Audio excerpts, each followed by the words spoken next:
Samanta Cakkavalesu Atta Gaccantu Devata Saddhammang Munirajassa Sunantu Sagga Mokkadang Dhammasavana Kalo Ayang Badanta Dhammasavana Kalo Ayang Badanta Dhammasavana Kalo Ayang Badanta Namo tassa bhagavato arahato samma sambuddhassa Namo tassa bhagavato arahato samma sambuddhassa Namo tassa bhagavato arahato samma sambuddhassa Kamma vipaka vatanti vipako kamma sambhavo Kamma punabbhavo hoti evaṃ loko pavattati iti.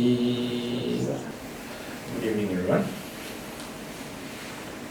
Today we have gathered to listen to a Dhamma talk.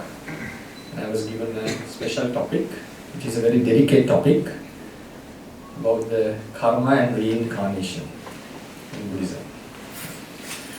In the beginning I was a bit reluctant to accept the topic because it's a very tough one to take actually. First of all, I have to say that it is a subject, something that cannot be empirically proven. I hope you understand what is meant by empirically. It means scientifically, because it is beyond the scope of the five senses. Anything to be proven in terms of science, it has to be within the scope of the five senses, and the thing has to be repeated. The process should be repeated, can be repeated. And if the facts prove something other than what has been mentioned, the theory can be disproved even. And this is very something utterly subjective. So therefore, its topic is a concept that cannot be proven objectively and shown that there is such a law and so forth. First of all, I would prepare it as a time. Okay. But in Buddhism, the topic karma plays a pivotal role, because if it is not for karma, the rebirth would not have happened. Every birth is preceded by a karma. If someone is born in a certain realm, the obvious question one has to ask is, what is the karma that gave the rebirth? If you are talking about a rebirth or birth without a karma, then we are moving into a non-causal doctrine, which is utterly against the Buddha's doctrine. As we are here to listen how the Buddha would explain, how the Theravada tradition would explain the reincarnation and the karma, we lay the foundation that every birth is preceded by a karma, and every birth is a production of a karma, another way to say it. Then what is a birth? What is a life? What are the constituents of a life? According to the teachings, it's a constitution of two main elements, which is to say nama and rupa. Nama and rupa. In Sinhalese pronunciation we call nama rupa. In English international Pali we call it nama and rupa. Okay. A is not closed, it's open. So I'll be reciting or uttering Pali in the international pronunciation.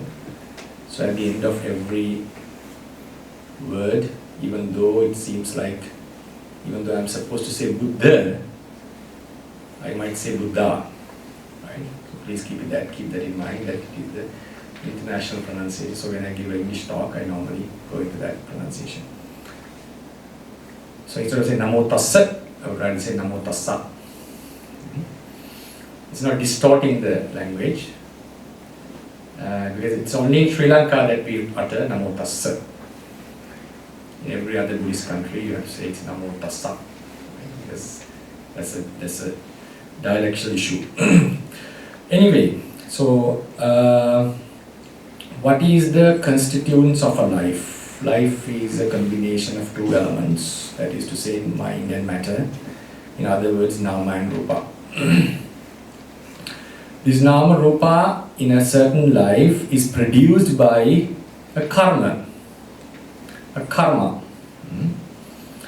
That karma decides whether one is born in a blissful realm or a woeful realm. So this leads to another fundamental. According to the Buddha's teachings, realms we are born into are clearly distinguished as good and bad. There are no intermediate realms which can be called, which can give births with both either good or bad karmas. This is another fundamental that we have to keep in mind. Normally that's how it happens in the physical world. If some of you have studied quantum physics, they would say electrons remain in certain energy levels. They are not mostly found in between. They jump from one level to another. So likewise, according to the Buddhist cosmology, there are only 31 realms maximum in a one given world cycle. Among these 31, 4 are considered woeful, that's called apaya. The remaining are considered blissful, sugati. Sugati and dugati. Dugati are the bad ones. Sugati are the good ones. Nama Rupa are initially produced in a certain realm by a karma. And if they are produced in a bad realm, the cause has to be a bad karma, and if it is a good realm, the cause has to be a good karma. It's a very basic teaching. I think all of us know about it, but we sometimes overlook this basic concept, and certain teachings that we utter may violate this. So these fundamentals are very important while we are explaining deep Buddhist philosophical teachings. Every birth is a production of a karma. We cannot negate this. And if it leads to a certain realm, and those realms are divided black and white, either as good or bad. And the next point. Karma produces mind and matter. Mind and matter in a certain life. Not all mind and matter is produced by karma. The initial mind and matter is produced by karma. That's called the rebirth moment.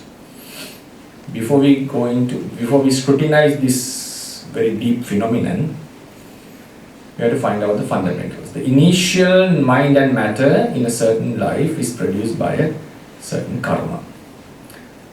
According to the Theravada fundamentals, another aspect is the consciousness of a being has two different aspects. The initial fundamental consciousness and the remaining consciousnesses. I may use the plural word, though it is not an English word. Normally Buddhist scholars have adapted this. Consciousness is always a singular word, noun.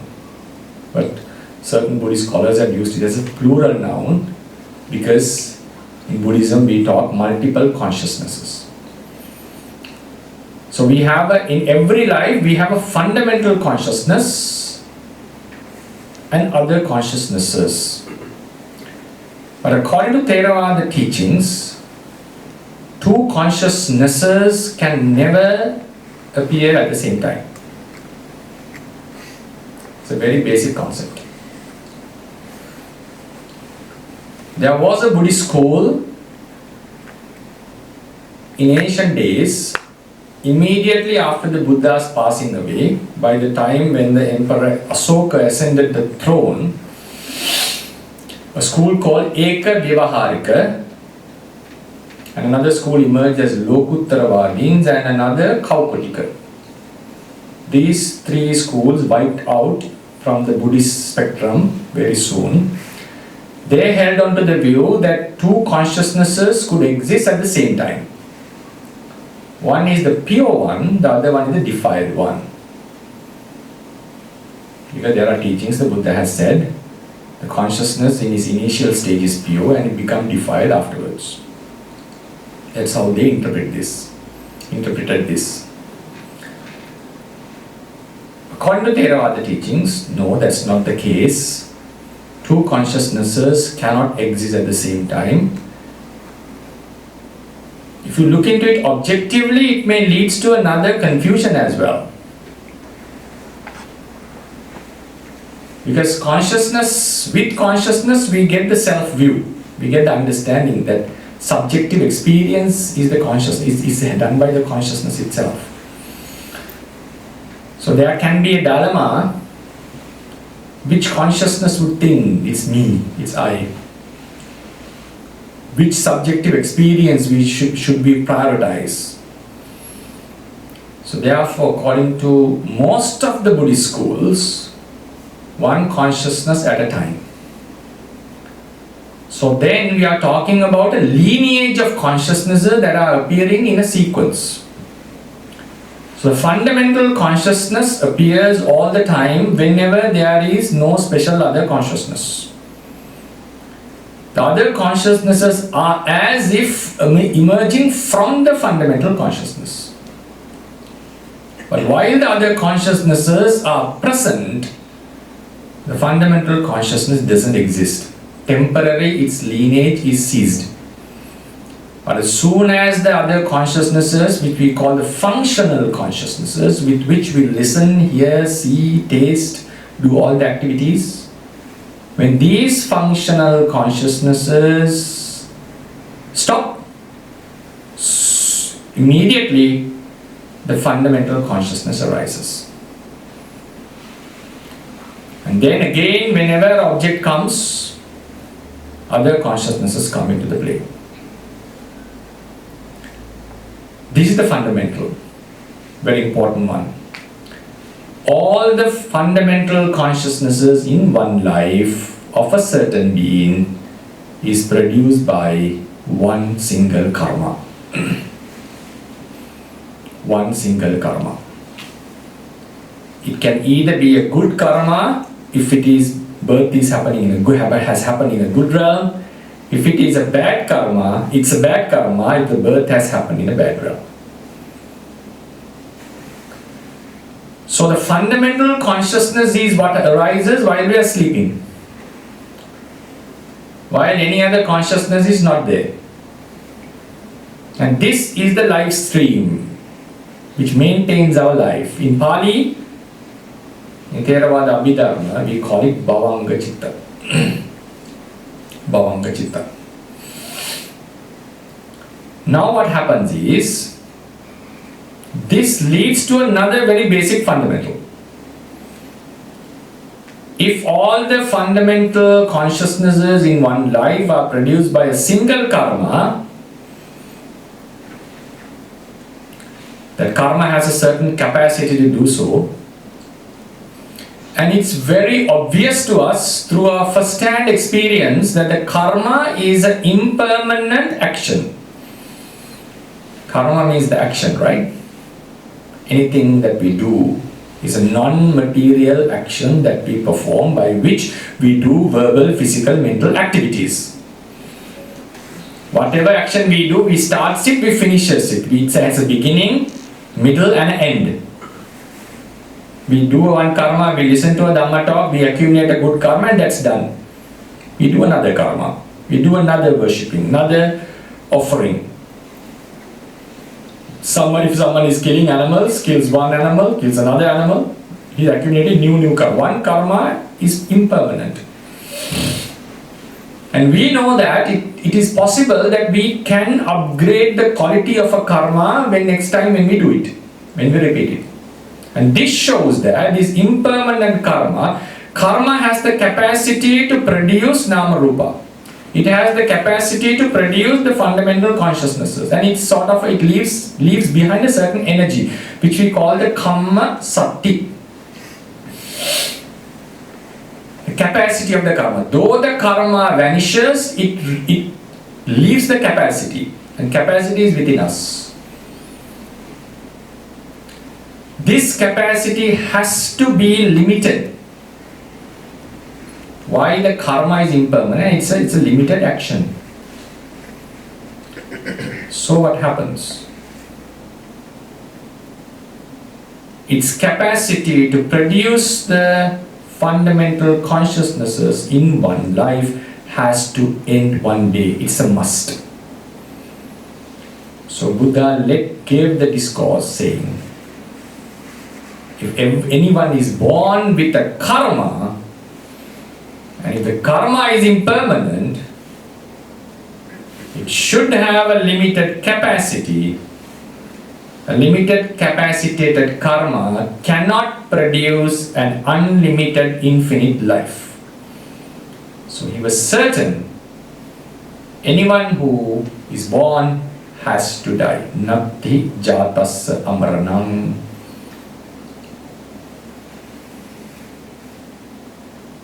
So therefore, for example, if I bring you a hypothetical insight,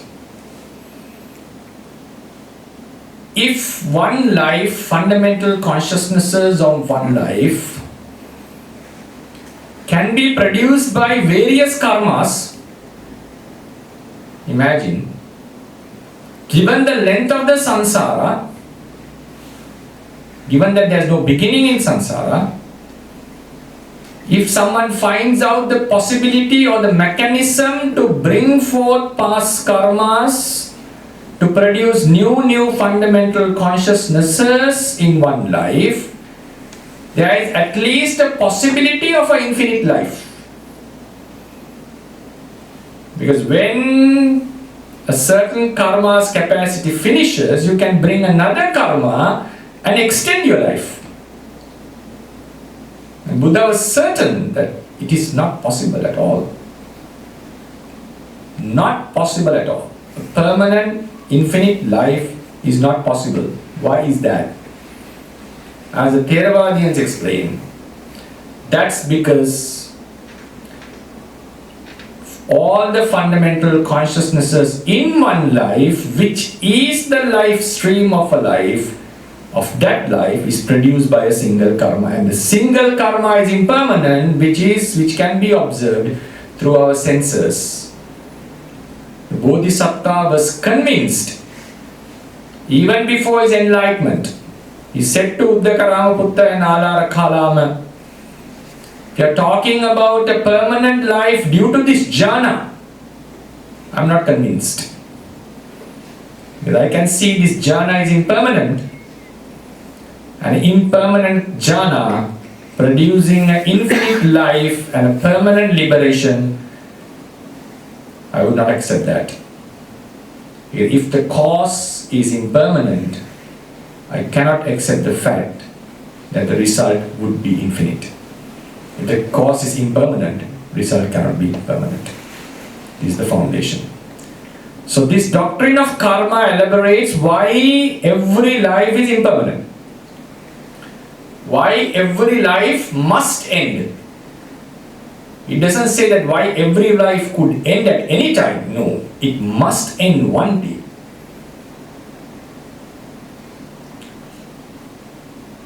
Now this karma has the capacity to produce nama and rupa, and it produces the fundamental consciousness again and again, but there are other consciousnesses as well. So this shows the presence of other consciousnesses shows that not everything in one life is determined by the karma. No. We have a free will and we can do certain activities and we can change the course of life. Because there are other consciousnesses that are not completely under the influence of karma. But the fundamental consciousness that we are having in a certain life restricts our capacities. That's why, because other consciousnesses by which we do our activities are coming forth, as if coming forth from that fundamental consciousness. That is why, according to the teachings, a being who is born in a woeful realm can never attain jhanas in that very life.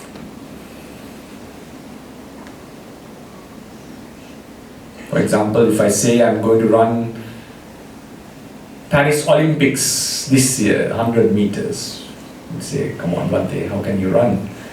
It's sure that your body doesn't suit to run the 100 meters less than 10 seconds. It's obvious, right? My muscles are not ready for that. It cannot have that performance. Basically, fundamentally, they are not that strong. They are not being trained. So likewise, all the other consciousnesses that are arising from the fundamental consciousness are highly influenced by the fundamental consciousness. Not fully determined, highly influenced. If the fundamental consciousness is weak or is produced by a bad akusala karma, that consciousness cannot support for other consciousnesses of spiritual growth. That's why it's very vital that one is born in a blissful realm in order to attain spiritual progress. Now karma plays a pivotal role according to these teachings. Then comes,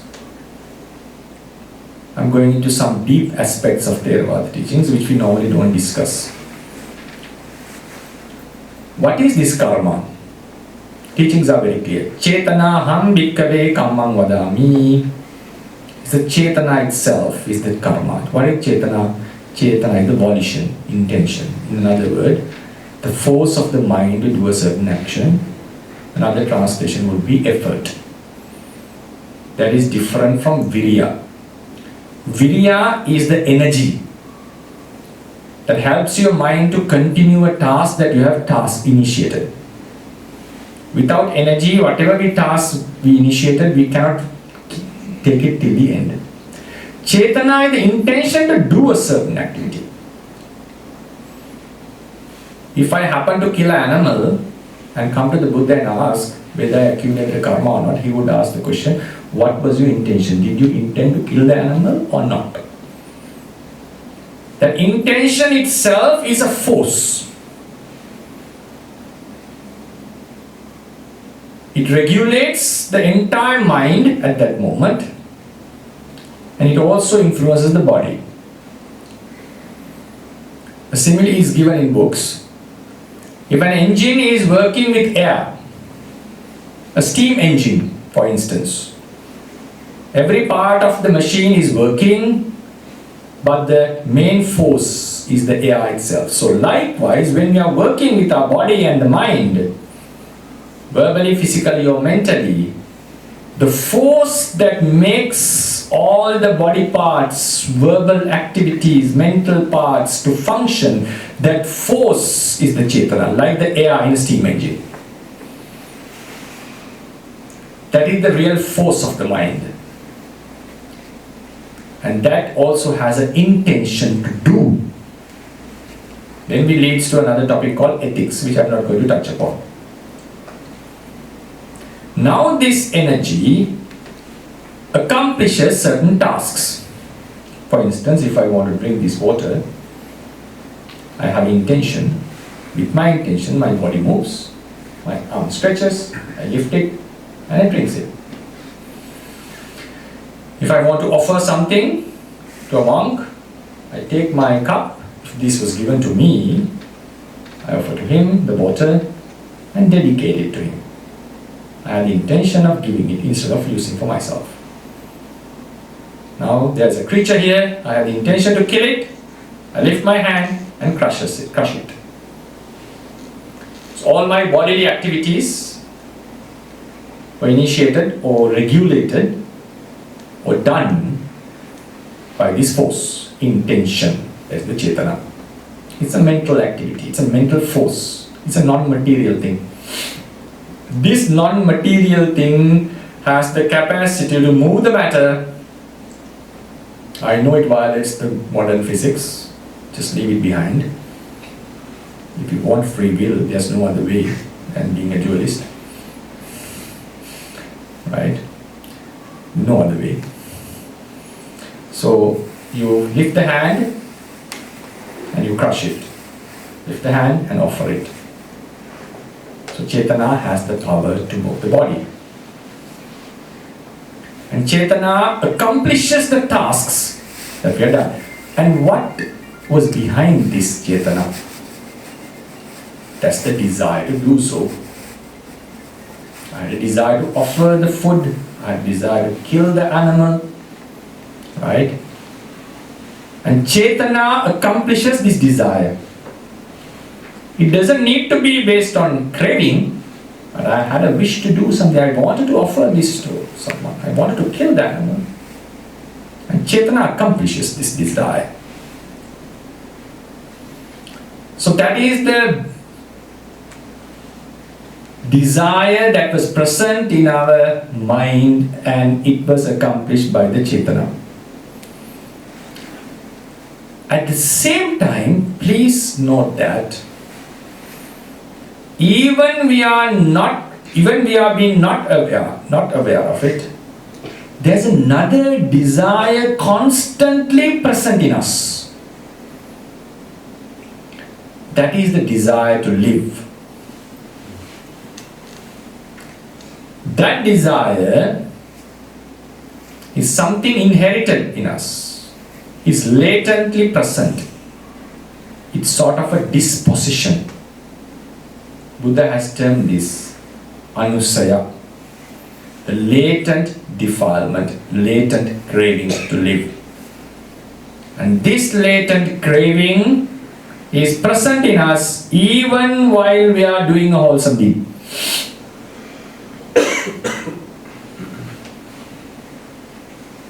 That's why even though we are listening to this Dhamma talk, if a sudden earthquake happens, most of us would be running out, right?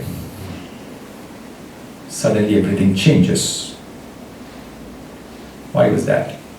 It was present in us.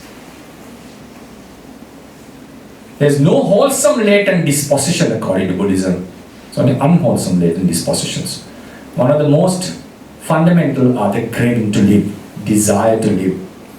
And that's because of ignorance. We call bhava tanha, desire to continue to live. Sometimes you have kama tanha.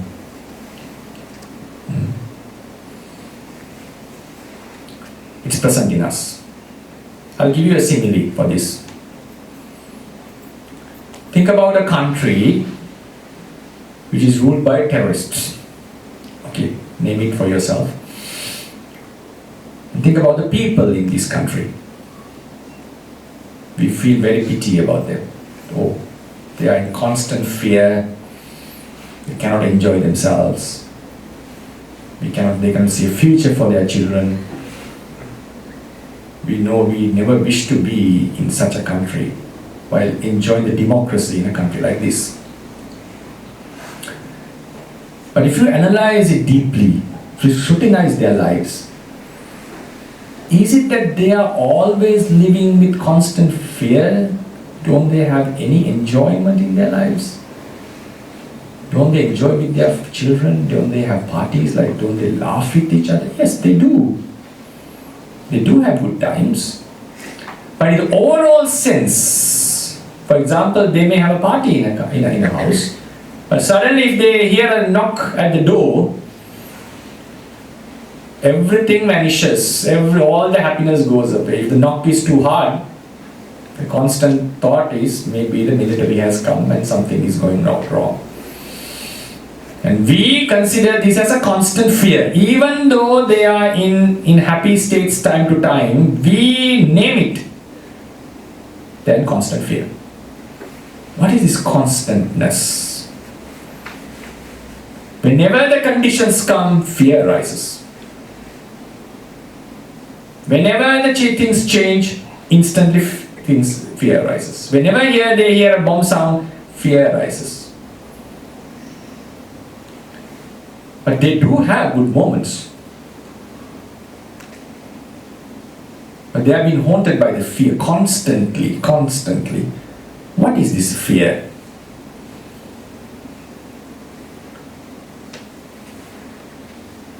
Now, replace this person with ourselves. We are in good conditions. Yes, we are enjoying freedom, liberty. Maybe you have certain opinions, okay? But in overall sense, we are better than them. Obviously, we are in a better position, better situation. You and I, myself, from Sri Lanka, in a better situation than them. Okay. Right? But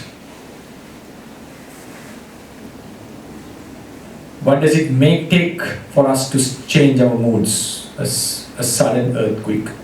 Imagine a gunman enters the room, everything changes, all the dynamics change.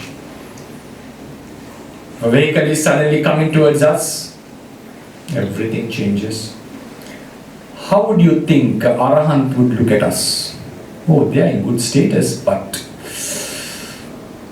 for the people in the terrorist-ruled country, it's just a knock at the door, a bomb sound. Suddenly, everything changes.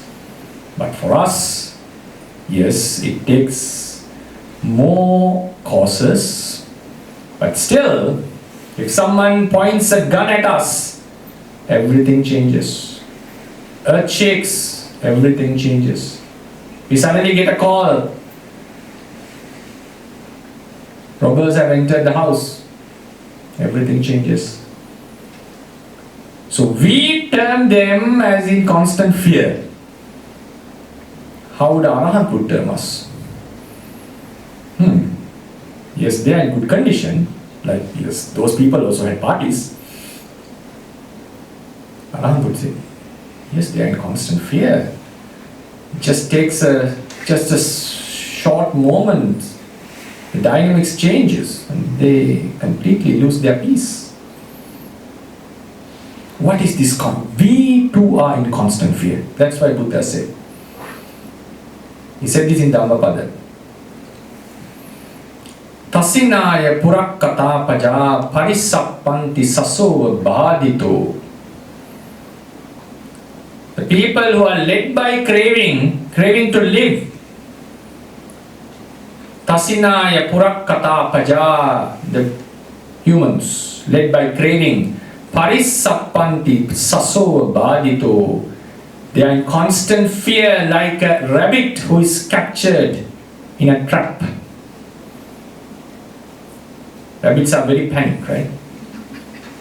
They even faint if they become afraid. Maybe you have seen them. They are very sensitive beings. They are very afraid of their enemies. So likewise, Buddha termed beings who have not eradicated the greed to live are in constant fear. Why is that? Even while we are doing good deeds, this fear could come at any time because we have a constant craving to live. That craving is present in us. That is the latent disposition to live, which we call anusaya. Keep that in mind. According to teachings, we have it within us in a latent level. That is the latent craving that is eradicated at the moment of liberation. At the moment of liberation, the mind is very pure, which we call the Magga Chitta. But it does eradicate defilements. What kind of defilements does it eradicate? This question is asked in books. Not the past defilement, not the present. No, Magga Chitta cannot have defilements with it. It cannot be a future defilement. It is the latent disposition, latent defilements that are present in us. And this craving is constantly there. What is craving? Craving to live. Now I'm coming back to the Chetana. We diverge to that topic from the place. I have a desire to do an act. so I lifted this and offered. I had a desire, so I killed. So Chetana accomplished this act which I desired. It may or may not accomplish entirely, but my body and mind worked according to that desire, and Chetana was the doer. It accomplishes the desire's wish. While we are doing all these deeds, there is a constant desire present as latent. And that constant desire is willing for lives.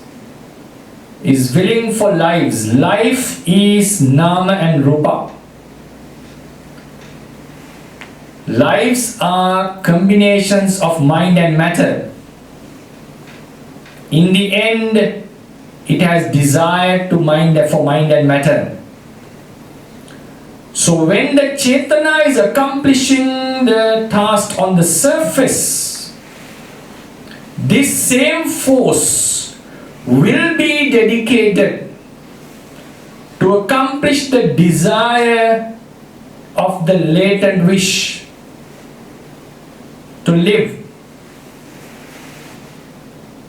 Our desire to live can never be satisfied. How much we see objects with our eyes, even 30, 40, 50 years, will never be satisfied. You'll never feel, okay, it's enough. No. Even though we have seen the same object for 50 years, we still will not feel it's enough, I have seen. Same way we don't feel enough living. Sometimes people, when they get old, they will feel it's enough living, enough we have lived.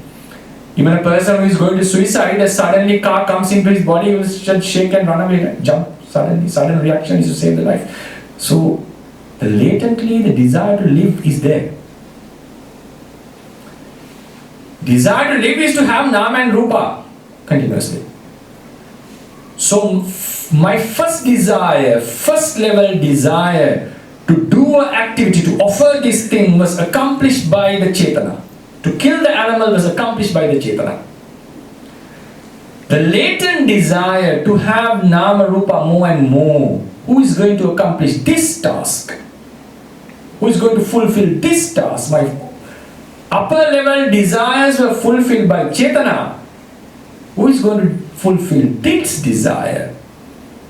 In the same Chetana that will be dedicated to fulfill this desire. So what happens according to the teachings? When the Chetana is done to accomplish a certain action, a certain energy would remain from it in the mind stream. That energy is responsible in doing what?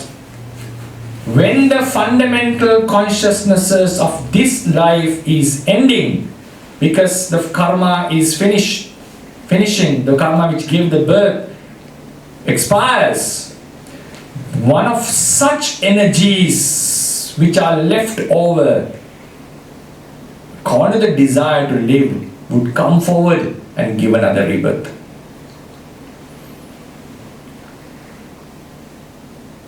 And the same mental energy, the Chetana, I'll repeat this again, by which we accomplish mental, verbal, physical activities in the surface, will be dedicated to produce Nama Rupa in the future, due to the influence of the latent desire. When that desire is gone, there is no such influence. No energy remains. That's why an Arahant doesn't accumulate karmas for the future. And why that Chetana is producing only mind and matter? Why doesn't it produce a rock or a tree or anything else? Because it's under the influence of craving. Craving needs mind and matter. So it produces mind and matter. Craving is like the king or the president. Karma is like the minister. Minister, when he does the work, he has to do it within the realm of the king or the president, otherwise he'll be fired, right? So that's why, according to teachings, karma produces nama and rupa. So then the question comes, when the fundamental consciousness is going to stop because the karma is expired, it may stop due to other reasons as well. But imagine if someone lives the entire lifespan, the karma is going to finish now. And it has to stop. But the craving is still there. He wants to live, doesn't want to give up. The stored energies of karma are there. There are good karmas, bad karmas. There are good realms and bad realms. We cannot be born in all the realms at the same time. One of the karmas has to get the priority. Very basic things.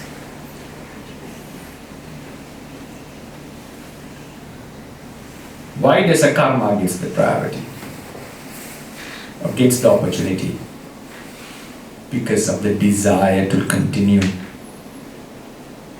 Desire to go, to live.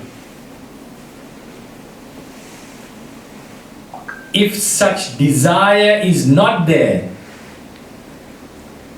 when such desire is there, one of the karmas get the opportunity and it will give the next birth.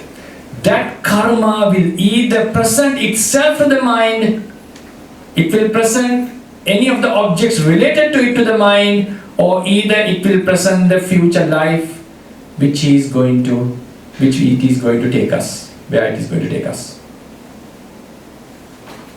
It's like a new ruler. The real ruler, the deep state, is the craving. The new karma is going to produce the new life. That new elected ruler, still the past life is continuing, is about to pass away. It's like a president-elect who is about to get elected. So when a president is going to get elected, what does it show? It shows himself, his qualities, anyone who is related to him. Oh, where I'm going to take this country towards. So he shows, I'm going to take you to this life. He gives the signs of the future life. Either it presents itself, either it will present something related to that life. Karma, karma nimitta, or gati nimitta. It presents to the mind at the moment of death. Mind clings to that object at that time. Our mind is like a person who is drowning. A drowning person would drag onto anything that is there. So the karma presents itself, it normally clings to the object that is presented to the mind. These have been explained in the books. So what happens? That karma which got the opportunity will produces the next life. Nama and rupa. And that life continues. If the craving is not present, even though there is a lot of karma done in the past, person who doesn't have craving is an arahant. The craving is not present, even though there's a lot of karma done in the past, those karmas will not get the opportunity to give a next birth. So that will be the last birth. So therefore, please keep it in mind. Craving plays the biggest role in the functioning of the karma. The final topic. What is the influence or the function of ignorance here? Avijja. Craving is liking the nama and rupa, mind and matter. Why do we like this mind and matter? Is it something to be liked, or is it really something to be attached? Does it deserve this craving? Is it something worthy liking? Nama and rupa are impermanent. They lead to suffering. They are non-self. Constantly rising and falling leads to a lot of suffering, and there is no self at all. If you understand this ultimate truth, We cannot have craving towards anything at all. If we, for example, if we can penetrate into the bodies, there will be less marriages, right?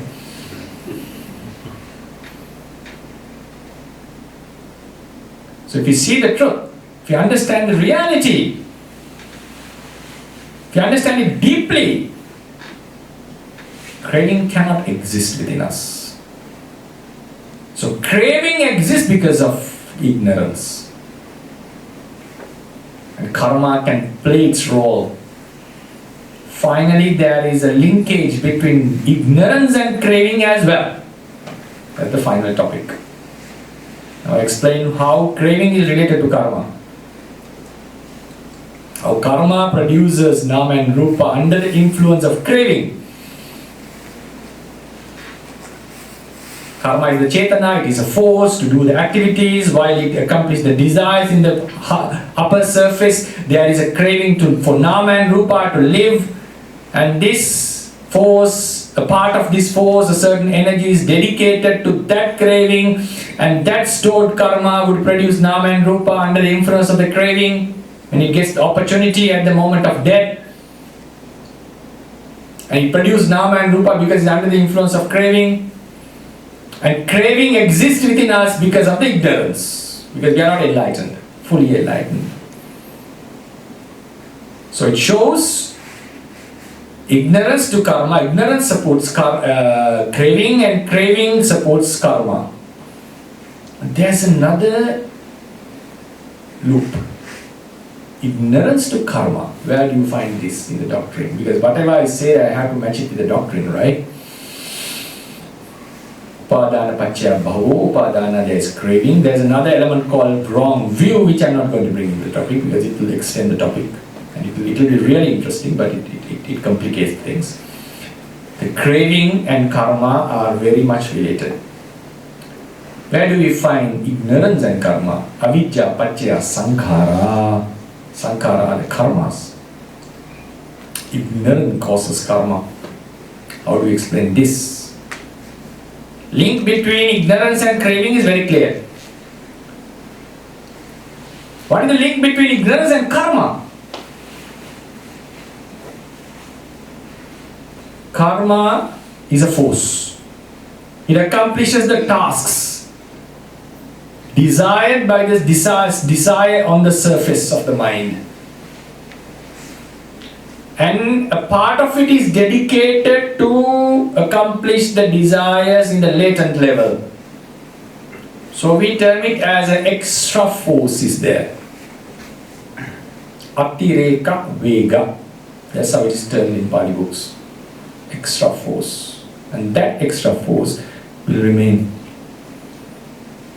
And who gives this extra force? Who gives this extra force into the karma? Connection is ignorance. I'll give you a simile for that. Think about a person who had a very bad experience in childhood. For instance, abuse, for example. The person, even they grew up, sometimes such people have negative feelings towards similar ones who are responsible to the abuse, for example. Sometimes when they meet such people or come into a similar environment, they feel very uncomfortable. Right? Sometimes they are not even aware of what is going on there. Ones who are around will feel, oh, something is wrong. Why do you feel anxious when you meet someone? Is something wrong with you? Sometimes when we are not in a good status, mind is in a good status, our colleagues will understand the way we work. When they see the way we work, they would ask, are you okay today? Is there anything wrong? The way we take the cup, the way we write. We had a quarrel in the house with the wife right before we came to work. Yes. Things are different in the working place, right? Because it affects our activities, it affects our mind, our chetana. You can see. So what a psychologist or a psychiatric would do? Mostly they would go for counseling, right? They would talk with them, discuss with them. They would remove the fear. How do they remove it? Enlighten the person and say, no, not. Even though that, yes, abuse is wrong, but you don't need to have enmity towards every man because of that. You should not understand that not every person is an abuser. That's a past thing. You should not carry it to the future. So they enlighten. They give you wisdom. So the ignorance, there was an ignorance that the person couldn't deal with the object because of the ignorance. So even the person not being aware of that, he was acting weirdly to the object, toward the situation. Weird from the normal situation than other people. So we could understand there's something wrong here. There's something extra effort here. Something weird here. Why is that? Because of the ignorance. He was not free from that ignorance. That influences the person's mind, his actions. Now think about ourselves. We are in a constant ignorance about ourselves. We hold, this is I. This is mine. This is my body. This is my family. All this. Because we haven't had the full insight. So what happens? Even though we are doing something good, our activities are constantly affected by this ignorance, like a person who had a bad experience in childhood. We would note it. Our distracted nature would be obvious to whom? To an arahant who doesn't have the ignorance. For him or her, it is very obvious. All the activities this person is doing, even though they are wholesome, are affected by the ignorance. You cannot prevent that. Because of that, the Chetana that would have a certain energy level, because of this ignorance, has an extra energy level. That energy, when it is dedicated to perform the upper tasks, that extra energy remains in the mind, dedicated to accomplish the desire of the latent level. If that ignorance is removed, the Chetana doesn't get that extra energy. It becomes calmer than another person. So in books it is mentioned, the mind of an arahant, by its nature, is calm. Because it's not being influenced by this latent ignorance and latent craving.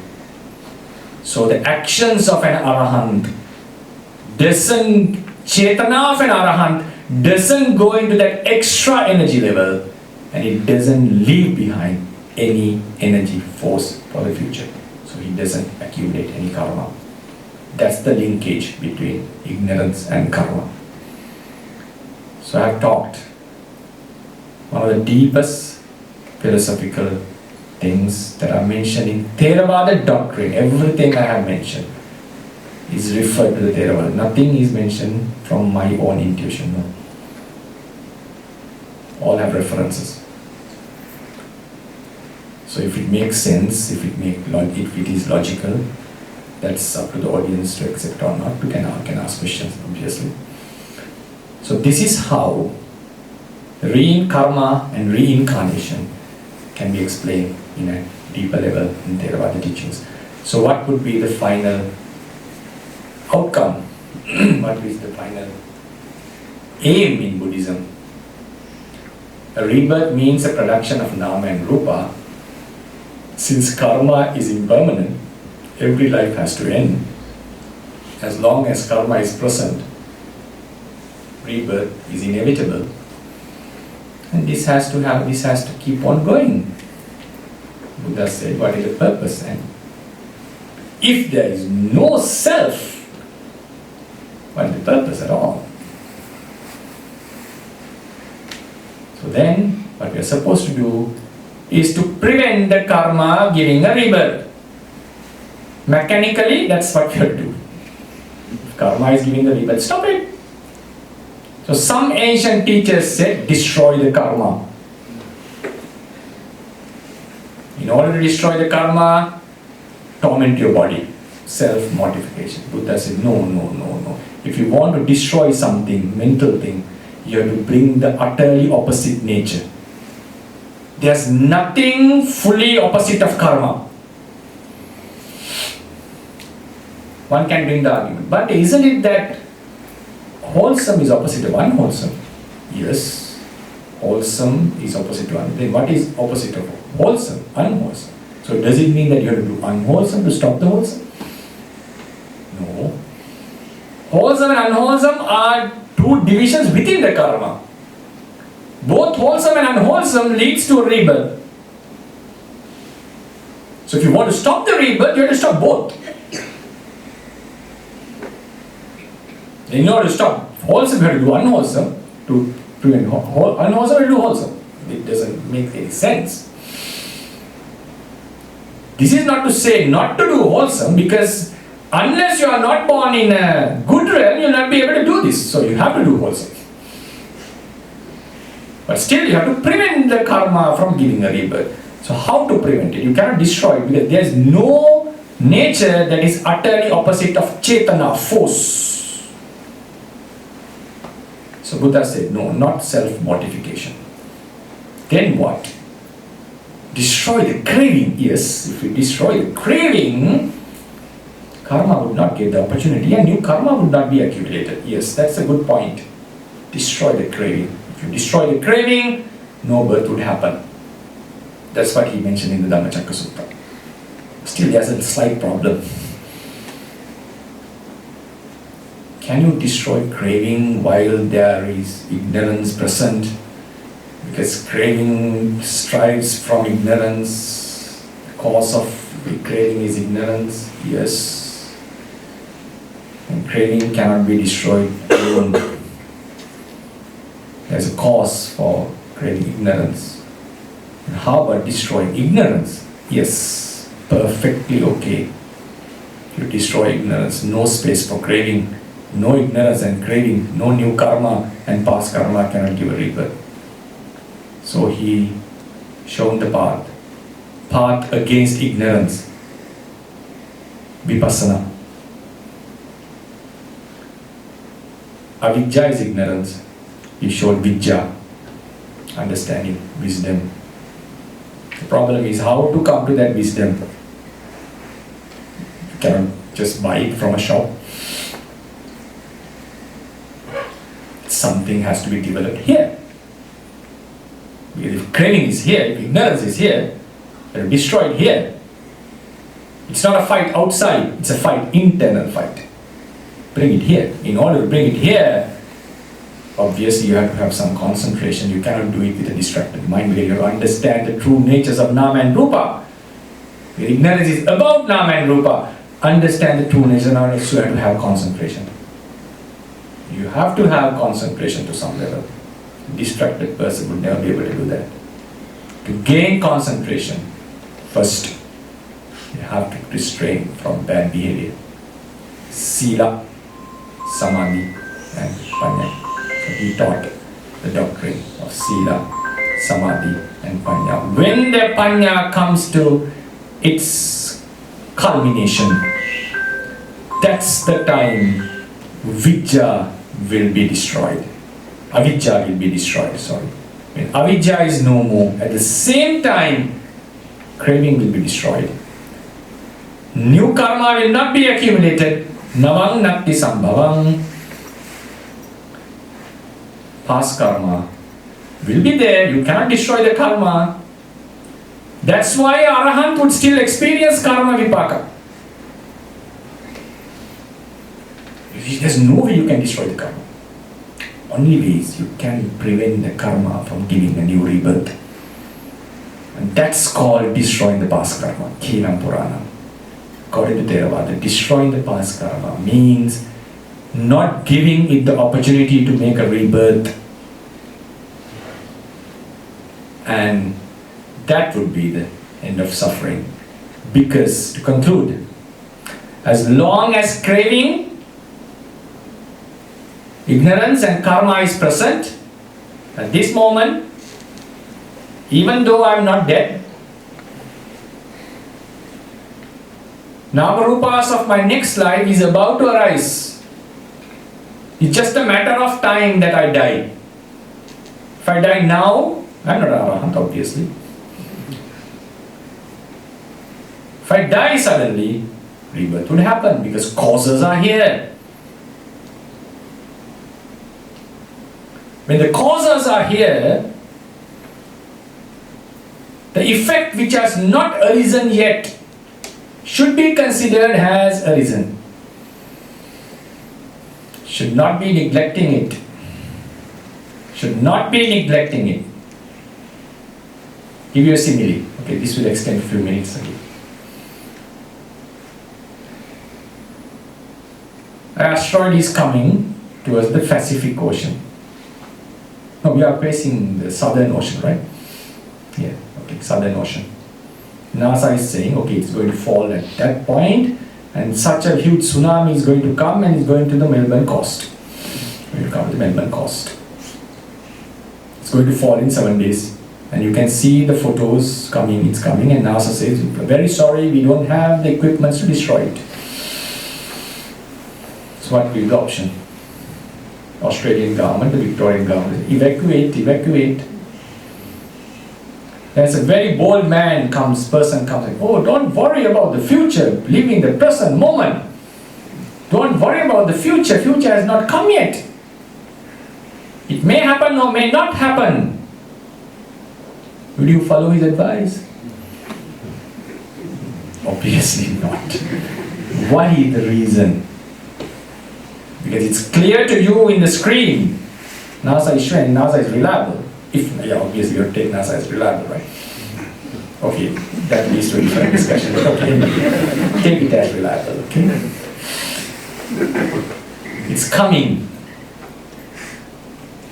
Because we know that much of an asteroid falling into the sea is just a matter of time.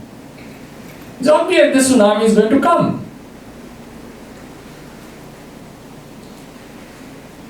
We are evacuating. We are afraid of what?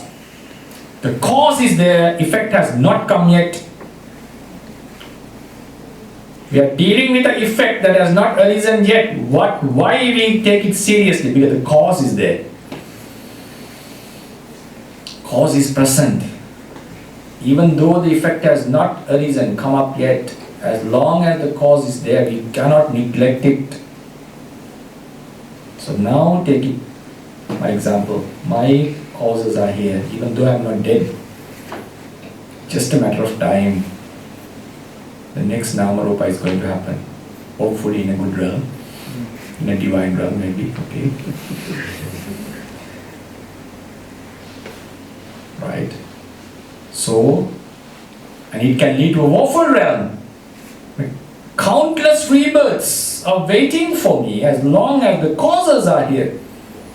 I cannot just ignore that. And one would say, this suffering is for the one who thinks. Now take the same example of the asteroid. The asteroid is coming. It's going to hit the Southern Sea. A group of young men and women have decided to go on the top of a Melbourne building and cut all the communication, have decided we will enjoy without any connection for 1 month. No one can contact us, and they are fully enjoying. They are not aware of what is happening. They are not aware of what is going on. Fully enjoying. They are not in the distress as we do. How do you think about them? Do you think, oh, I missed the party, I would have been there? Oh, what a pity. Is that tsunami not going to kill them? Surely. It's going to harm them. They be not aware of the fact. Doesn't matter there. Is an objective reality. If it is really going to come, The person's ignorance of non-awareness is not going to free them from the suffering. We would never feel, oh, if I was there, because now we are evacuating the houses. Children are shouting, they're asking why we are going. It's full of distress. We have to take out all the computers and everything, the house, money and all. It's a big job. Those people have no idea. They're just enjoying the time. How would you feel? It would have been nice if I was there, because none of this stress would be there. No, we don't think like that. We feel, is there a way to inform them? To take them out of this suffering that is going to befall them very soon? So whether if the result is really going to happen, if the causes are present, whether we think about it or not, we are bound with the suffering. They are bound with the suffering. They are bound with the tsunami. So Buddha said, whether you like or not, whether we contemplate or not, if the karma, phenomenon of karma is true, any person who has not eradicated the defilements are bound with the suffering. That is the suffering to come. Anupanna dukkha, unarisen suffering. Suffering that has not arisen. I may use a term, I may construct a term, unarisen. It's not an English word actually. Okay. I may use this word, otherwise I would say suffering that has not arisen. Okay. I beg your pardon, okay? Dormant, okay. Dormant suffering. The suffering that is going, has not arisen, okay. Dormant. Which you are bound with. Okay, let me use the unarisen word. Unarisen suffering. Because the Pali word is anupanna dukkha. Uppanna is arisen. Anupanna, not arisen. So what is more? The suffering we experience in this life, the defilements that we in our mind, or the suffering of countless births that are going to come. The Nakasika Sutta Buddha said the Sotapanna is free from the suffering that he got freed from is compared to the soil on the earth, and the suffering left for him is like the soil on his nail tip. What is the suffering he got freed from? Suffering that was waiting for him beyond the 7 lives in the countdown. So this unarisen suffering, the dormant suffering, is the most deep and serious suffering that we are facing. How to get rid of that? Remove the causes. Remove the causes. Remove ignorance. It will remove craving. It will stop karma. And we'll be free from that dormant suffering or unarisen suffering. On that moment that you remove the ignorance. Why? Go back to the simile. Go back to the simile. The asteroid is coming. Okay, somehow Australian scientists invented new missile. Okay.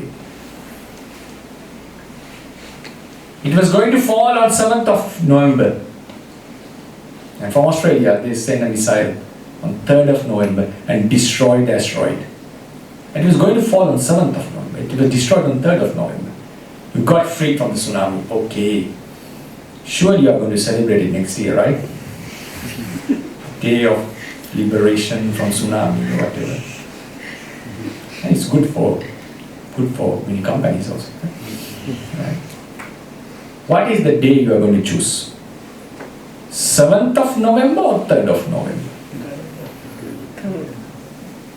It was going to fall on 7th.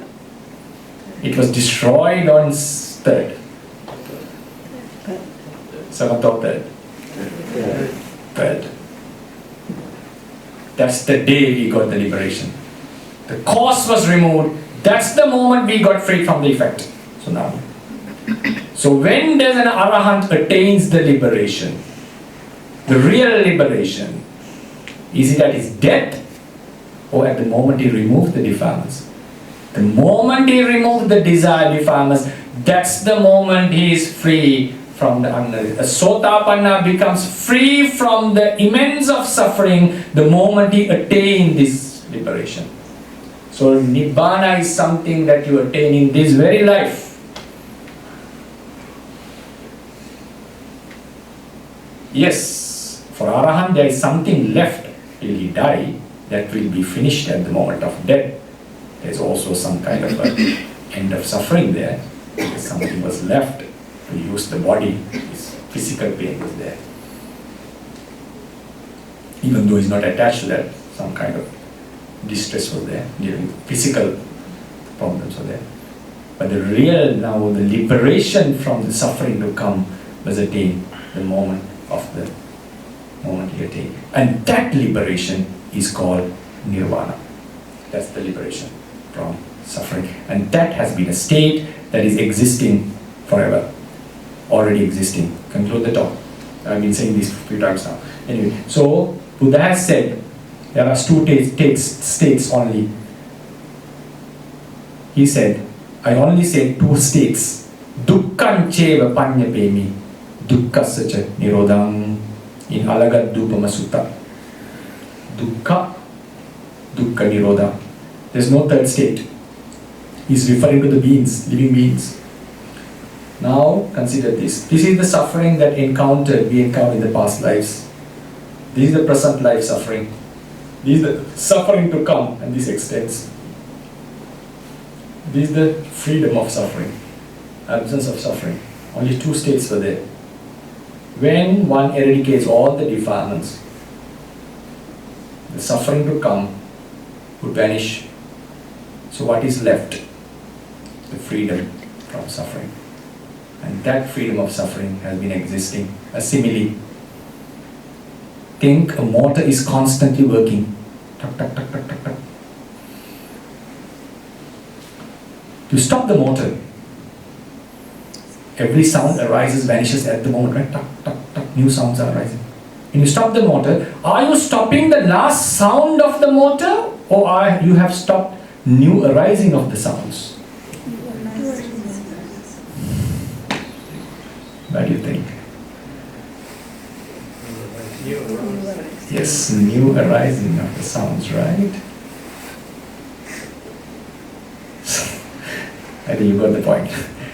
So liberation means non-arising of the suffering that was supposed to arise. That's a liberation. Now tell me, after you stop the motor, you find the silence. Did silence started when you shut the motor, or was the silence already there? It was covered by the sounds. It was already there. Silence was already there and it was covered by the sounds. So Nibbana was already there. It was covered by our aggregates. And when you stop the new arising of aggregates, what is left is Nibbana. And I wish may all of you attain that state. So that's the end of the talk. Yeah, you can ask questions. We could perhaps alternate questions here and online if you have a few minutes. Thank you. Thank you for a very good talk, Bhante. Sorry, my pleasure. Could you please just review for me the portion where you talk about the eradication of ignorance generating craving, generating karma. And I think you said the way to destroy the ignorance is with Vipassana and following the path. Could you just recap that for me, please? What I said was, thank you for your question. I would like to know your name. James. Thank you, James, for your question. And the essence of the talk was, when the ignorance is present, craving is present, right, latently, and it gives rise to new karma, and the past karma can get the opportunity to give a new rebirth. So when we do the practice at a certain moment, we develop vipassana, right? With samadhi, we can suppress these defilements. We suppress them. With vipassana, high vipassana wisdom, at a certain level, we start to lessen them, weaken the ignorance.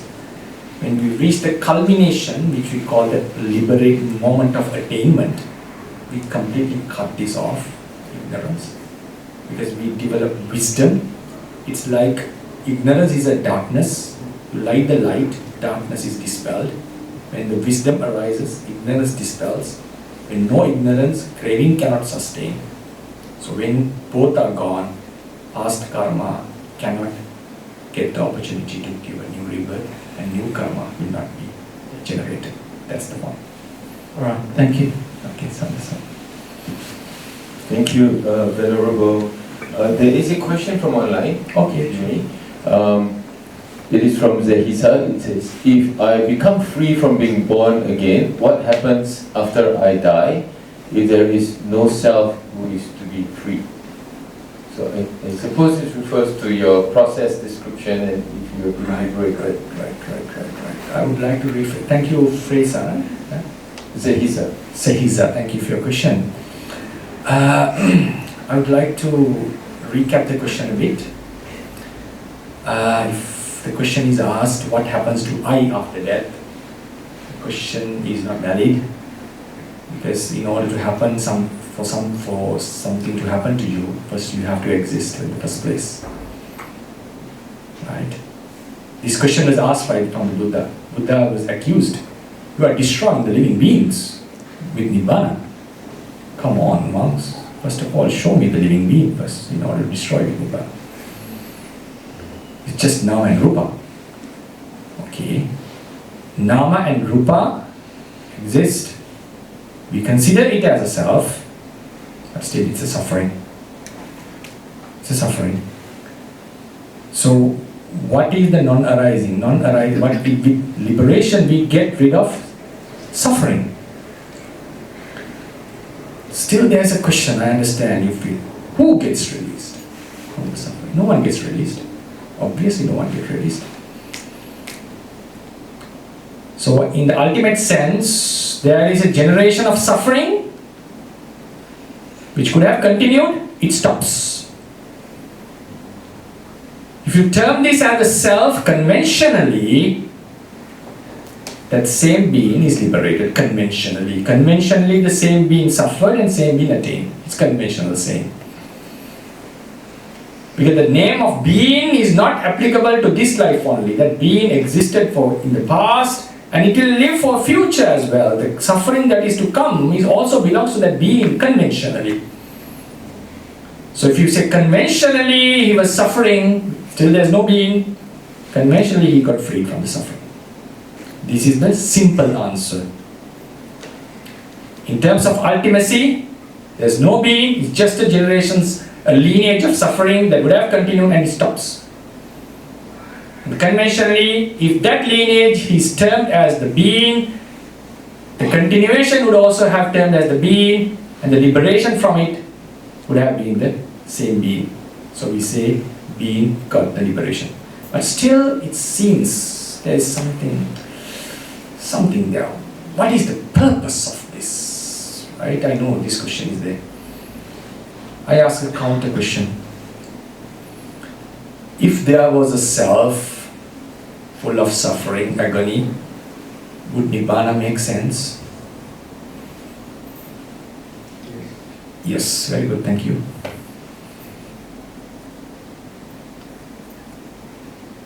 Many would say yes. The self was full of bliss, if permanent.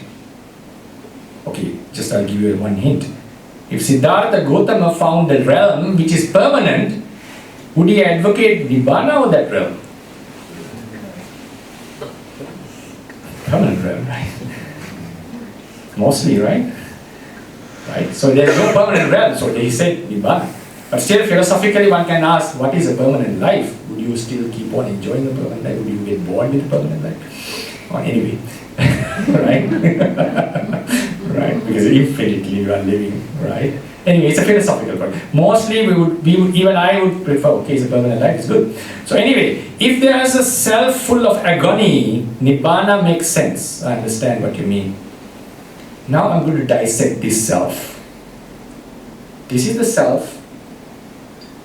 This is the self. What is the suffering? It has pain. Pain is not self, right? Self experience the pain, right?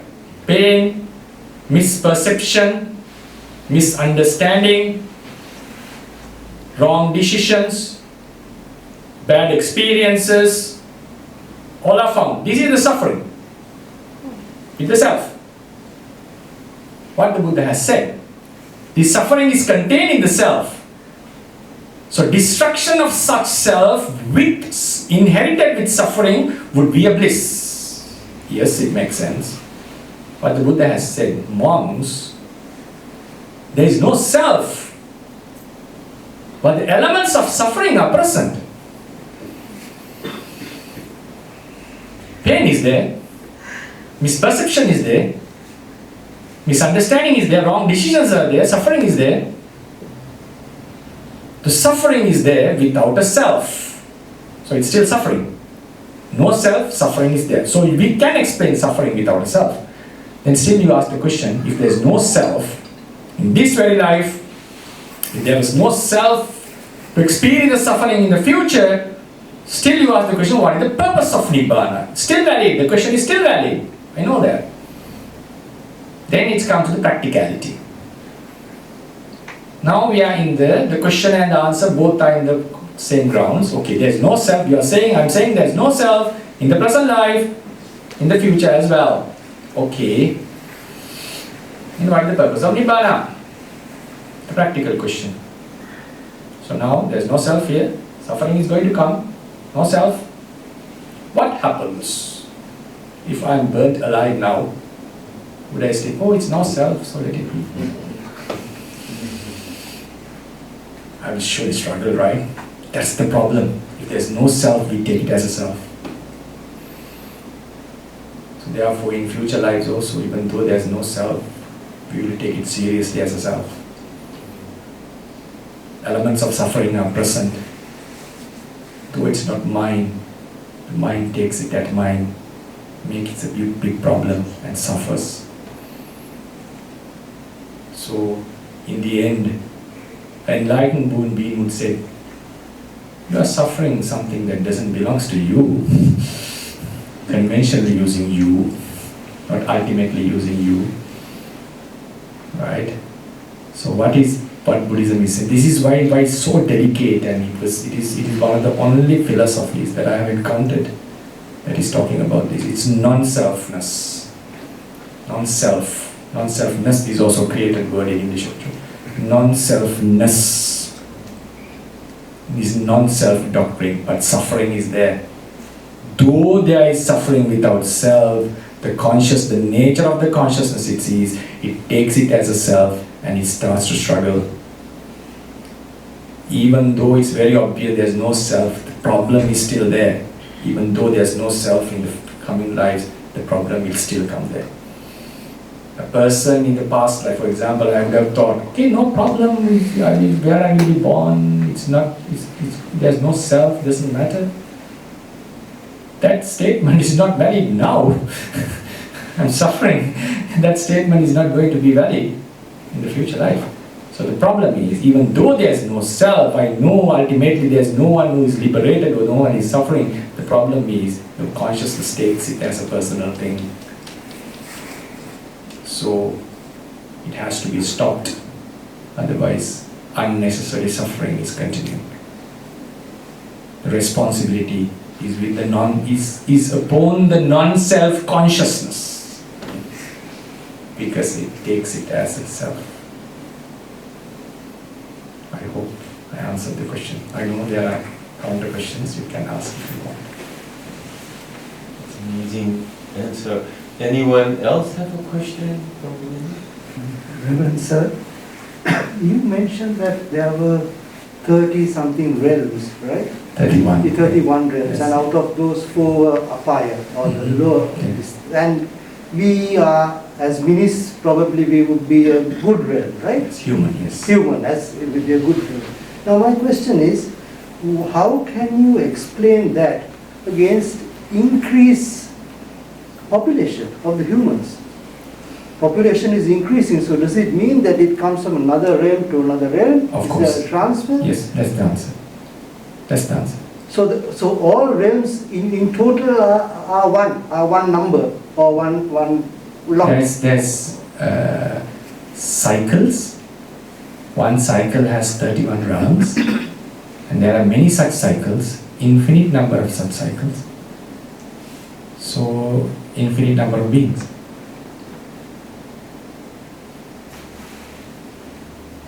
In any realm? No. In the entire universe. In the entire universe. So, beings could transfer as in death and birth between even world cycles. One world system constitutes with 31 rounds.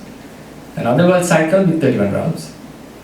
A burning in a certain cycle can be born in another cycle. Oh. There is infinite number of world cycles. Human is just one realm, according to Buddhism. Okay, thank you. And the question can come, what is the problem with infinity? It is not a problem that can be solved. There are 4 possibilities, right, for the universe. Infinite time, infinite space. All maths breaks down. Probabilities break down. Infinite time, infinite space. Infinite space, finite time. The universe had a beginning, but is infinite. How could something come into origin as an infinite thing? Okay, it's a big problem. Finite space, infinite time. What is called finite space? What's beyond that space? Even in the Big Bang theory, one of the biggest problems is what would be the age of the universe? How would it look like? Are you coming back to the end? Are you going to hit a wall? No answers for this. Finite space, because finite, infinite time, finite space.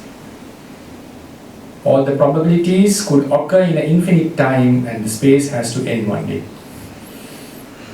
All possibilities are possible. Finite time, finite space, that's what we talk in science today. What would have happened before the origin, and what is beyond the space? None of these questions can be answered to exact. Because even some scientists today, some philosophers think the best option would be infinite time and infinite space.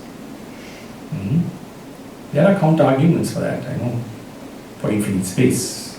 If it is infinite space, there's a very nice argument. The sky has to be entirely white. There's infinite number of stars emitting light, and then light doesn't disappear. It has to come to this earth, and you will not be seeing such a sky. Yeah, arguments, disarguments, all are there. Infinite space, infinite time, all mathematics, all probability. You cannot guess a probability. Everything breaks down. So Buddhism is advocating infinite time, infinite space. So we have infinite number of beings. So what the Buddha has done in terms of ethics, have you thought about it? If it is infinite number of beings, infinite space, infinite time, no use of ethics. Purpose of ethics, ethical philosophers, is to increase the goodness of the world. If it is infinite, you have done nothing. And one can argue Buddha has done nothing. Yes, if you consider like that. Mathematically nothing. I'll give you a nice example, a simile. Thousands of millions of fish were drawn into the seashore. One man comes and throws fish back to the sea, one by one. Another one comes and says, "What are you doing? Doesn't make sense. How are you going to save all these fish? It's impossible." Yes, I know I cannot save all the fish, but I make sure the fish I throw will survive. It's alive. Sorry? It's alive. Yes, he's going to be alive and he's going to survive. So Buddhas make sure, even though they cannot save all the infinite beings, at least some will be saved.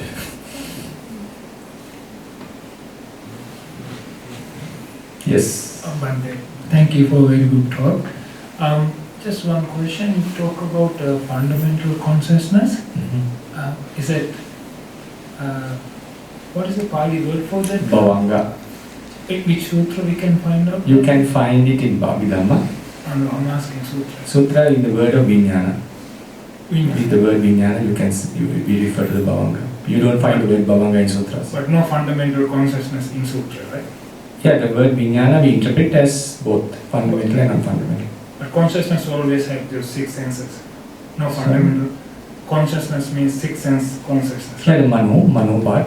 Yeah, Mano part. Right? It's not fundamental. So in Theravada tradition, we interpret as fundamental and non-fundamental both. But it's Mano Vijnana. No, Manoancha Paticca Dhammecha Uppajjati Mano Vijnana, right? Yeah. Mana is different, Mano Vijnana is different, right? Yes. So Mana. Yeah. Is But it is not the fundamental. It is the fundamental according to us. It means. It's the Bhavanga Chitta. But it is arising with the causes, right? Yeah. Causes, yeah.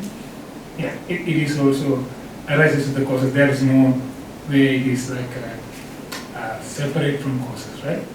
No, fundamental consciousness is a causal thing. Yeah. It's arising due to causes. So I never said it's out of causes, right? Correct. That's what I want to clarify. Right.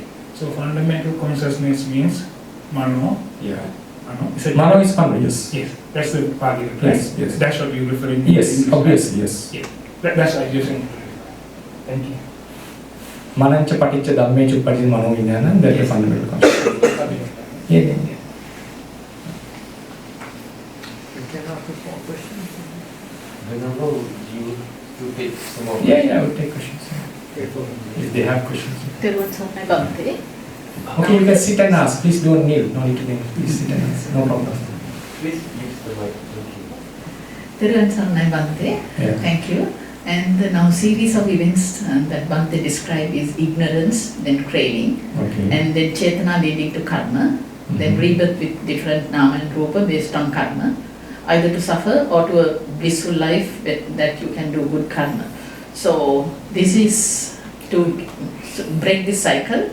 So we need to practice anitya dukkha anatma, and we need then to not practice understand anitya dukkha. understand, Yes, okay, and to get rid of raga dvesha moha. That is the vicious cycle of paticca samuppada. Is that the Yeah. Paticca means the life of three births. yeah. So then only we can break the cycle of Yeah, you have to get rid of the causes, right? Yes, Yeah, yes. defilements, right? Yeah. Yeah, because this is cause and effect. Yes. Yeah. Thank you. Theravada Saranai. I'm a bit surprised now. I was talking about cause and effect. Yeah. Karma producing effect is a cause. Karma is the cause. Fundamental consciousness is the effect, right? So, Forgive me, Bhante, because when you say in English fundamental consciousness, because yeah, it's conditioned. Yeah, because when you say fundamental consciousness, somebody will think as something out of not the Mano or Mano Vijnana, not from the source six, because in sutras always only six consciousness we're talking about. So when you say fundamental consciousness, because then we normally know eye consciousness and ear consciousness, all those. How do you explain the consciousness while we are sleeping? I don't know, Bhante. That's why I'm trying to understand. I'm just learning. So when you say fundamental consciousness, So that's why we have 7 consciousnesses, not 6. which sutra? That's why I asked which sutra I can read. Chakkus Vijnana, Sota Vijnana, Gana Vijnana, Jiva Vijnana, Kaya Vijnana, Mano Vijnana. Yes. And Mana.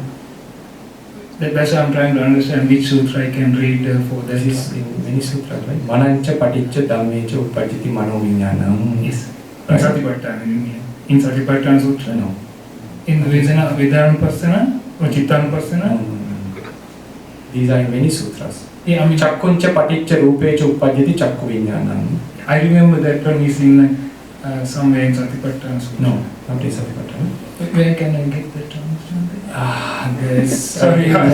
more than 10-20 sutras. Yeah, I'm just trying Samyutta Nikaya. Just go through Samyutta Nikaya, okay? Thank you. Chakkuncha Paticca Rupecha Uppajjati Chakku Vijnanam. Tinna Sangati Passo, Passa Pacchaya Vedana, Vedana Pacchaya Dhamma, okay? Yes. Then Sotancha Paticca Sabbhecha Uppajjati Sota Vijnanam. Yes. Gānaca paticca gandheca uppajjati gāna viññāna. Jīvāca paticca raseca uppajjati jīvā viññāna. Kāyaca paticca pottabbeca uppajjati kāya viññāna. Mananca paticca dhammeca uppajjati mano viññāna.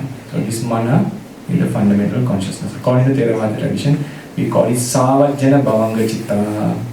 It's including the fundamental consciousness together with the adverting consciousness. So chakkuncha, this cha, the word letter cha indicates chakku, the eye, and the adverting consciousness, and then the chakku viññāna. This bhavanga citta is also in sutras? No, the word bhavanga you will not find. Yeah. It's found in the word with manu. Okay. Thank you. The word bhavanga is found in Abhidhamma, in the Patthana itself.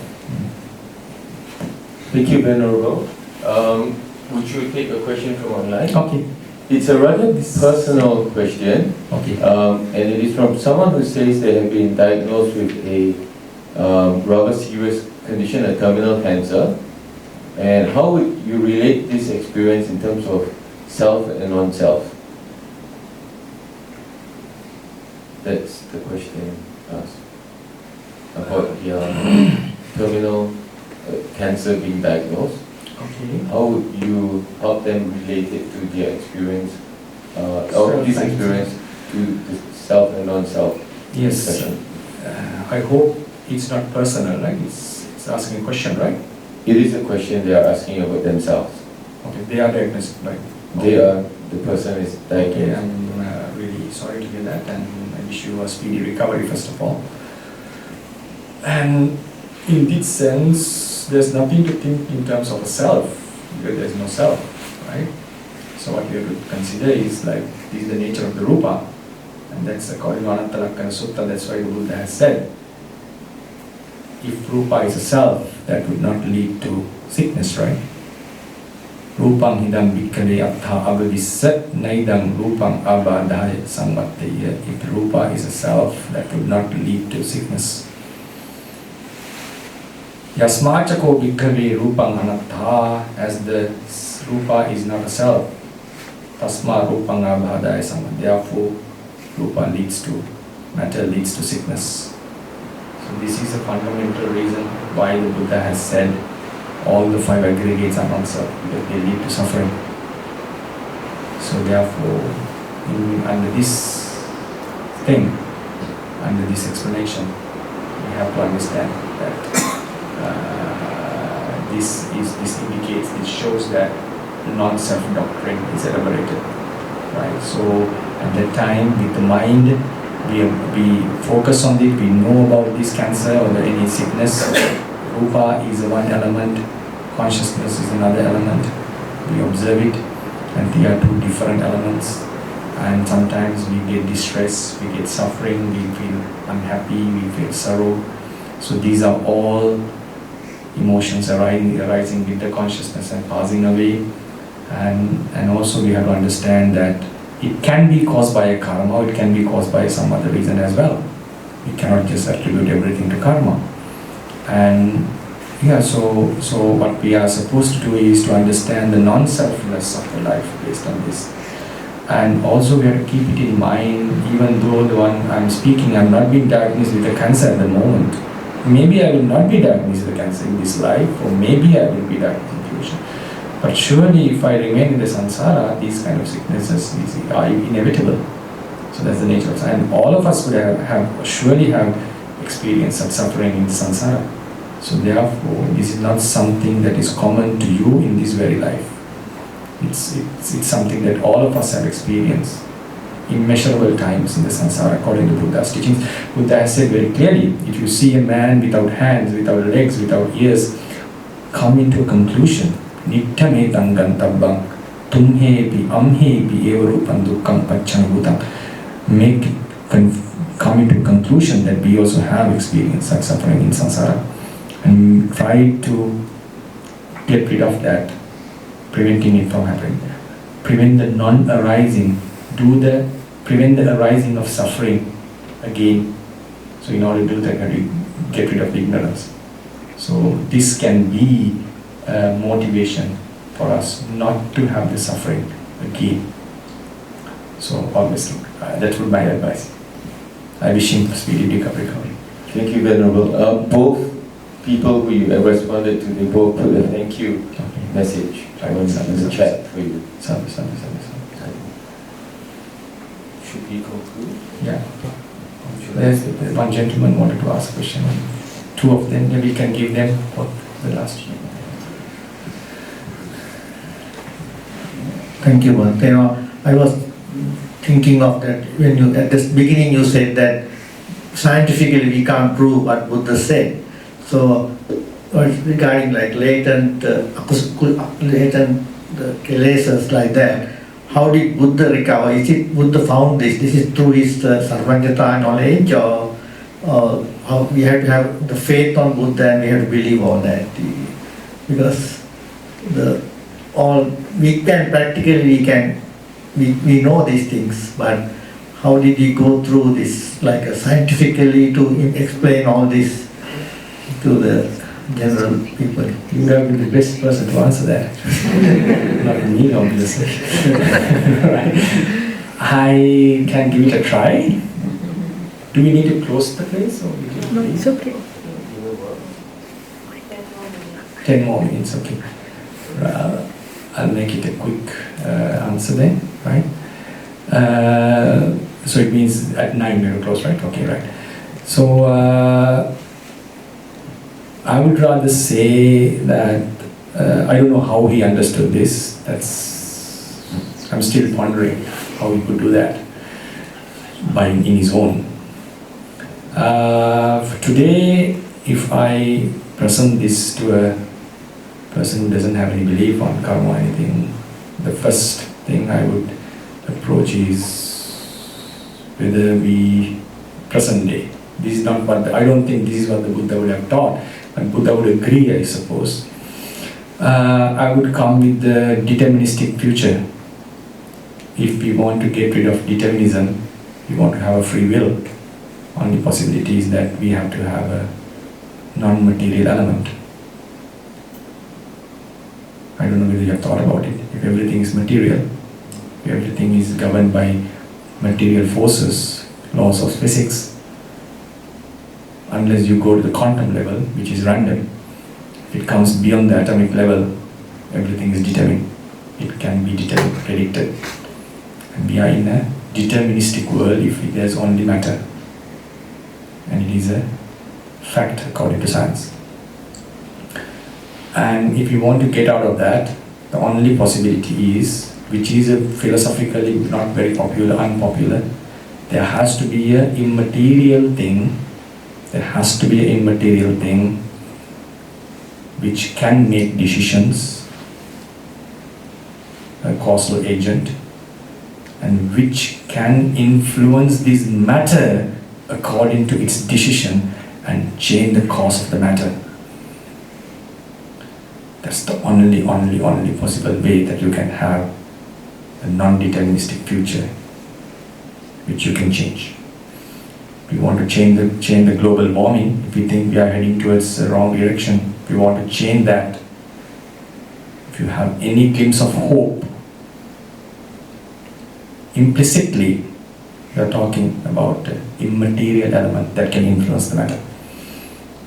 Otherwise it is impossible. Impossible. So there are two characteristics. This immaterial element, if this immaterial element is completely under the law of causality, still you fall into determinism. Doctrine of causality is just a doctrine of determinism. Everything, if every outcome is governed by cause, you cannot get out of it. There's only one way.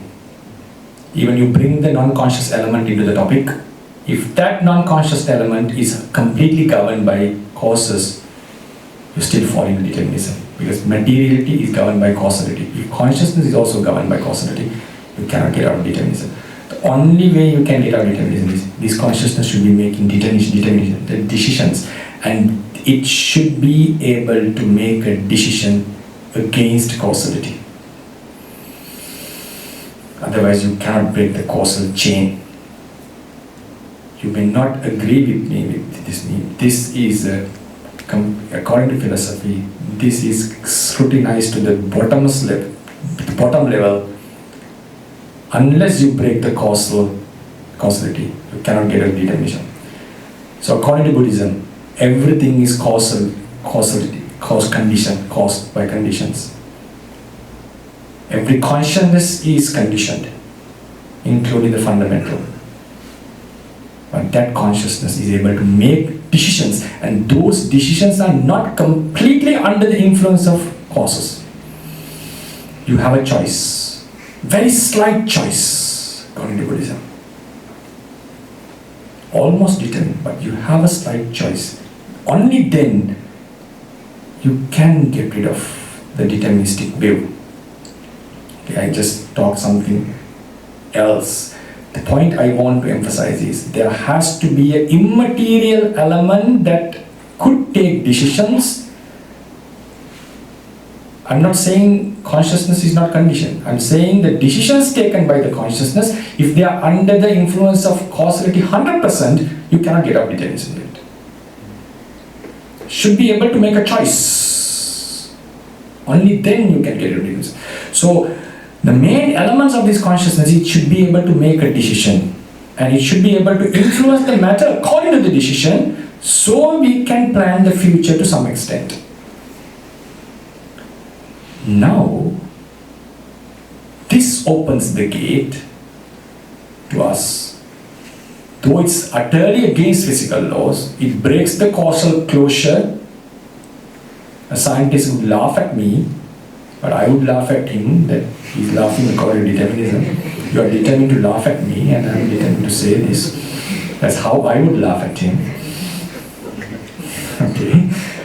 So this quarrel will keep on going. Right? So I'll stop now. So the thing is, maybe it's determined to talk. Right? So what is going on is the non-material thing can influence the matter. So we are talking about a non-material. We enter in. If you are talking about a non-deterministic future, which we all like, we have to enter into an immaterial realm. And that immaterial realm, how can you prove the non-immaterial realm? Immaterial realm is unscientific. It can be proven only through introspection, through subjective experience. You have to have experience. You have to see your mind with your own mind, which is subject to many doubts of many scientists. Can you rely on the introspection? Can you rely on the introspection? I'll give you another insight. You can doubt any introspecting object. You cannot doubt one thing. You cannot doubt.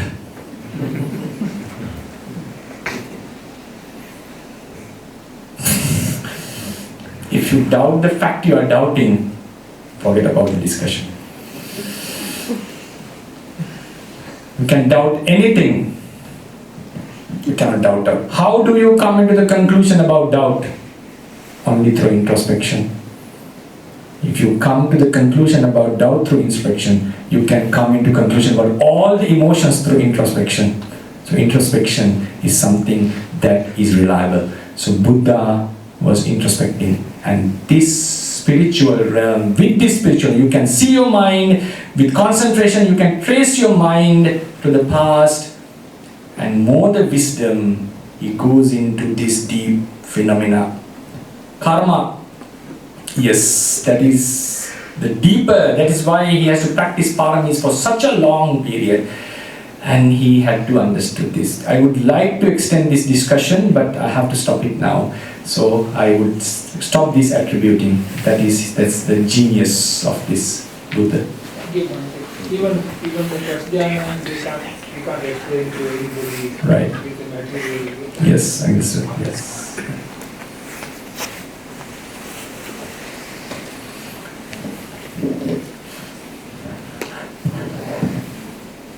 Okay.